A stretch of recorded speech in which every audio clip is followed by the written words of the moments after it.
everyone, it's me, Coffee Stitcher. It is Sunday, February 17th, and it's time for our video. Coffee, how was everybody's week? That's good to hear. I had an okay week. Did not get quite as much accomplished as I'd anticipated because of a very unfortunate setback. But these things do happen. We've got some Q&A for the week. No haul this week, but there will be haul next week. And obviously some whip updates. So let's dive right on in. The first one comes from Grace Patane, and she asks, does your husband stitch, and if not, does he mind that you do? No, he does not stitch. My husband is not a fan of repetition, which stitching is a lot of repetition. Even to the point that, like, Harry Potter and the Prisoner of Azkaban, it's his least favorite of the series because of the time travel back and then seeing it from another perspective. He's just not wild about that sort of thing. Sometimes it works for him, but generally he's not a fan. So stitching especially, it's too much repetition. Of course, he does not mind that I do. He teases me a little because I'm one of those high energy people, so I go from the moment I hit the ground. So if you sit me down and to watch something and I don't have something in my hands or something to do, I generally fall asleep fairly quickly. It's just a blink and I'm out. So he teases me a little bit about that. But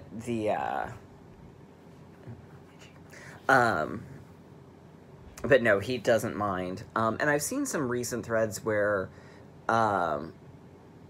people jump on spouses if spouses make a comment like, well, don't you have enough? And I think it's easy for people to forget, especially non-stitchers. It looks like we're buying lots and lots and lots of supplies and never using them. And people that don't have a craft hobby don't always sort of get that mindset. But by the same token, if you're married to anyone who collects anything, a lot of what they collect isn't necessarily going to be something that you use immediately. My husband buys a lot of books, but I'm not going to be like, well, gee, why are you buying more? You haven't read the ones you've already got, because that's not the point. The point is it makes them happy, and that should be the more important thing. But that's just me.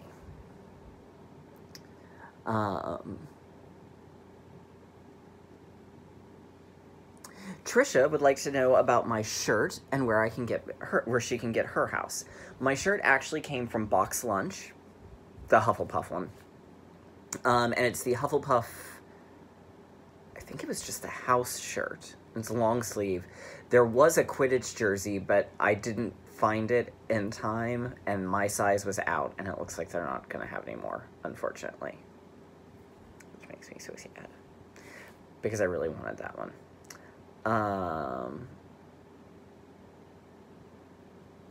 But that's where I got mine. And it's funny because I spent, and I know I've talked about this some, you're probably going to hear it again.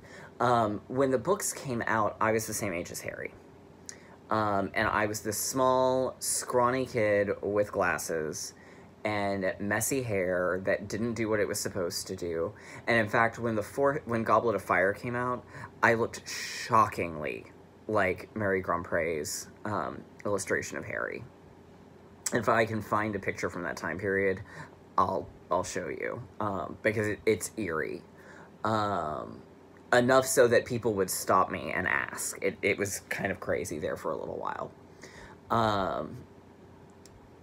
So of course I read myself in as Harry, and I firmly believed that I was a Gryffindor. I was a Gryffindor. Well, then, and so I would purposely answer questions on things like Pottermore or what house do you belong to get myself put in Gryffindor. Well, then when School of Magical Stitches came about, I started asking people, you know, which house would you put me in? and pretty much universally everyone said Hufflepuff. So I decided, okay, you know what? I'm going to cancel my Pottermore subscription, and I'm going to re-enlist, and I'm going to do it with, without thinking hard about the questions. I'm just going to answer. And it put me in Hufflepuff. So that's how I became a Hufflepuff.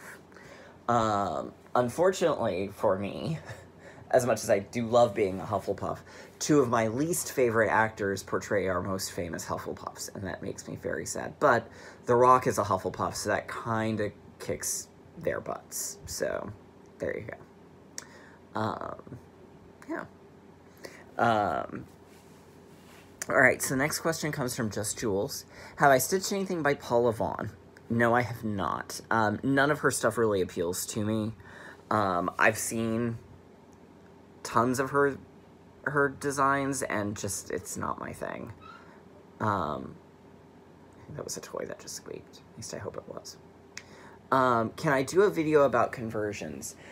Ish, because the way I convert and the way a lot of people convert are so vastly different. I try to do it more as I go along. So conversions from like DMC to Gentle Arts, a lot of it is just based off of a look.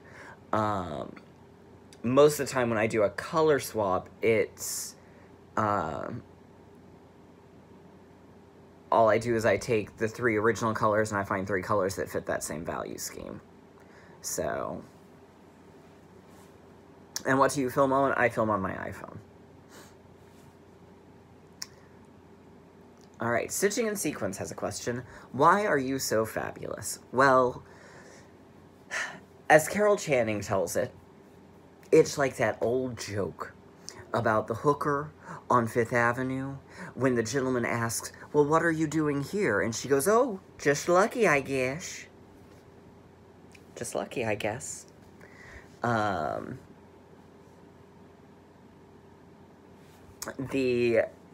did buy an Al Forrest embroidery design from her 1884 stitching, so I broke my diet, but it happens. And that Tale of the Tsar Sultan, I love that one. I'm really excited for you to order it and get that one in. I got another one that looks like it's supposed to be a mixture of Russian tales, but I don't really know. It just looked really cool. So we'll get to see that next week.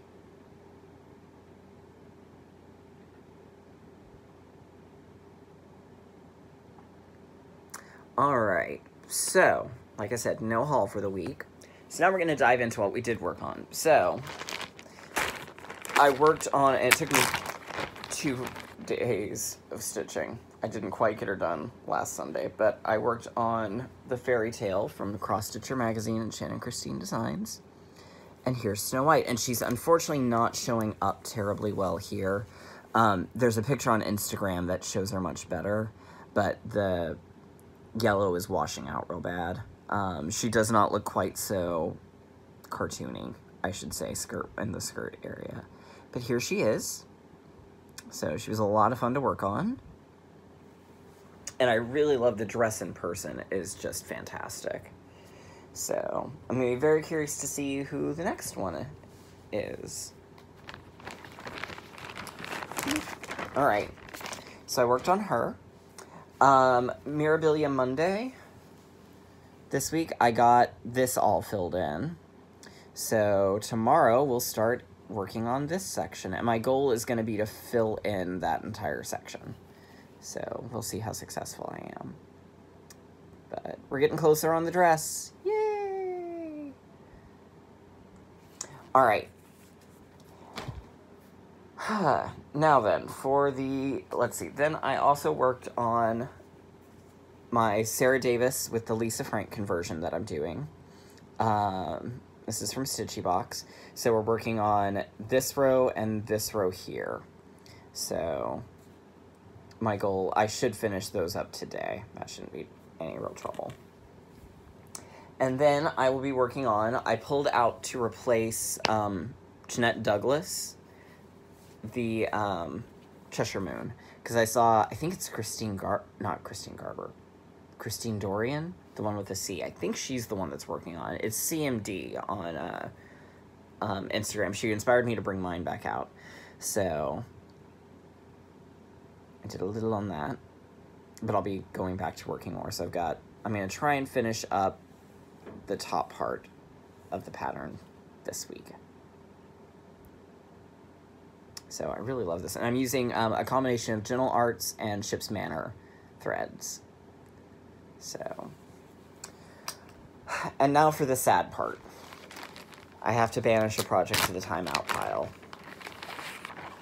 My William Morris. This makes me so sad. So I got it frogged. I started working on it again, and I realized this flower was not in the right place. Somehow, this entire section here is off. It's 3 rows that have been shorted out of it, and it's caused it to be down 3 and over 2. I don't know where. It's somewhere in the pink stem here, but I can't find it.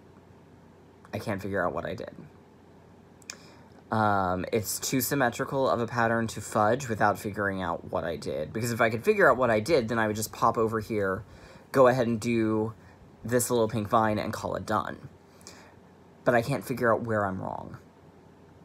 So it is going into the banished pile. I did attempt a new start, but I just wasn't really feeling a new start. So, or at least not yesterday, so we'll see what I end up doing. But for now, my William Morris is going bye-bye. And eventually I'll bring it back out and fix it or start over again. I'm not sure which. But for now, it is no more. So, yeah. So that's kind of it for me for today. Tomorrow is President's Day. I'm home all day, so we'll be working more on, obviously, my Mirabilia on Woodland Fairy. We're going to work on Cheshire Moon this week. I've still got several things. I've still got Aurora to do. I've still got the Longfellow's Round Tower to do, and I've still got Year in Celebration for sure.